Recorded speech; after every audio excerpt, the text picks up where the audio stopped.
So we're coming to you from Oakville Ranch Winery. We're up here in the mountains above Napa Valley. It's a beautiful property. We'll walk the property, we'll taste some wine, we'll show you what it's all about. Wine by the Bay TV. Stay tuned.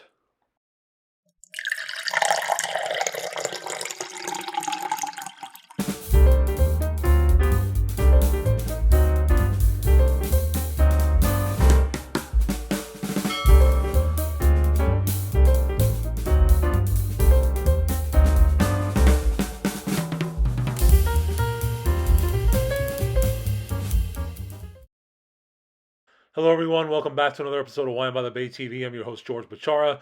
Thanks again for joining us. We are taking a little road trip up to Napa Valley, actually above Napa Valley, to Oakville Ranch Winery. We are here above the Napa floor, about 1,000 feet. That's Dalla Valle. This is the trail going up there. Dalla Valle is one of the best and most expensive cult wines you're going to find in the Oakville region. Prices range over $300 a bottle in the store and $500 to $600 a bottle in a restaurant, depending on where you're at and what you're drinking. So we're in some rarefied air here, and we're taking a little trail all the way up the mountain. We're about Oakville Ranch is about 1,000 feet elevation from the Napa floor. So we're in the foothills on a little shelf, and you're going to see all the terrain as we get in there. But you can see it's a very picturesque little ride up there. Definitely worth your time. You have to be a little careful, obviously, because it's a one-way road, kind of masquerading as a two-way road. Then once you get up to the property, it's a very welcoming area. I mean, there's a lot of like house and, vineyard and all that kind of stuff that you're going to see as you come up. Now, we were fortunate enough to get the grand tour from the GM, and we'll talk about her in just a moment, but this was really great. So stand by and we'll show you all around.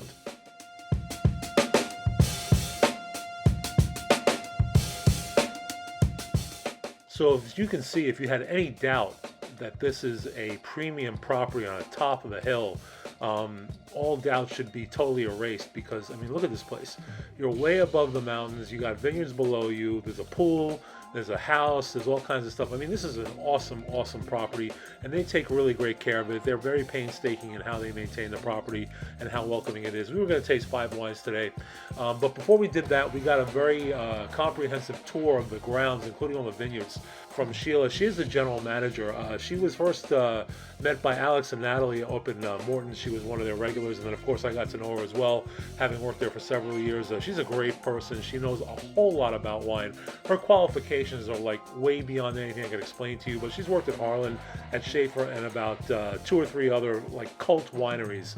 So if you need to know something about growing wine in Napa Valley and making wine in Napa Valley, if you ask Sheila, she's going to know it. So much thanks to her, and she was very, very, very welcoming to us. So as you can see, we're on that shelf. So we kind of went up a little bit. I mean, this is more than 1,000 feet above the Napa Valley floor, and there's still mountains above us. You can see miles and miles of Cab and other kinds of wines that they're pouring there. Some are low, obviously. But the most important thing to realize is, and part of the reason that I took all these rocks is to understand the soil. It's not just, where, how high up you are, but the type of soil that you're growing. Cabernet Sauvignon loves heat, and the rocks and gravel absorb that heat and reflect it back at night and towards the end of the growing season. So Cabernet, which ripens late, gets heat longer into September and October and allows it to ripen and give those rich, thick flavors. By the way, don't forget to like and subscribe to the channel. Hit the little bell icon when you're subscribing to make sure that you're up to date with all of our latest episodes at Wine by the Bay TV. So, as you can see, the 5 wines were ready to go when we got back, and Sheila, once again, hats off to her and to the whole crew there. They really made us feel welcome. They rolled out the red carpet. I don't think they do this all the time. In fact, I'm sure they don't. See the cheese and charcuterie plate, but it's good to have friends, and it's good to have friends that have friends. So, Sheila really made us feel special, and hats off to her, and thanks to Alex for setting it up. That's the Chardonnay, which, was very, very good, but I have to tell you, I don't remember a whole lot about it because the reds just blew my mind. The reds were so good, Cab dominant, obviously, and you can see the color. These wines, some of them were a little bit more aged, some of them weren't. The dark labels with the colors on them are their Cabernet, and then the white labels are the Bordeaux blends. They had a little bit more age to them than the ones we tasted in the black labels. They were like 18s and 19s, but we had a 15 and a 16 red blends. They were they were all spectacular. And the funny thing is that while the Bordeaux blends are more expensive in the probably $300 range, high to low $300 range in the wine shop, the Cabernet by itself is in that $99 range, sub $100 or right around $100. So very accessible, great wines, easy to drink early and easy to maintain in your cellar and get back to maybe after 10 or 15 years and really open them up and understand the expression. I mean, those wines are, the color's very inviting. The flavor profile was excellent. I'm not going to go into serious tasting notes. They're online. But the thing I wanted you to focus on with this piece of paper here is look at the number of cases that they make. Less than 300 cases all the way across the board. In many cases, less than 250 cases. That means that they're really, pruning back and picking the best fruit and making the best wine they can.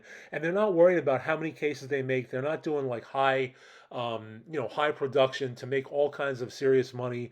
They're letting the best grapes spend time in barrel, age, and then get released and really speak for themselves. And it's a testament to how this winery operates.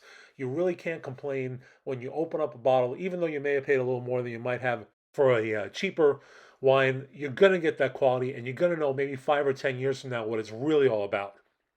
I could spend a half an hour evaluating all these wines and going through tasting notes, but I think the way to do that is to maybe do that in studio. So I encourage you to go to their website to buy wines directly from them. Look for them in the stores. If you can, go to the winery. It's an excellent experience, well worth your time. Wine by the Bay TV. Thanks again for watching, and we'll see you again next time.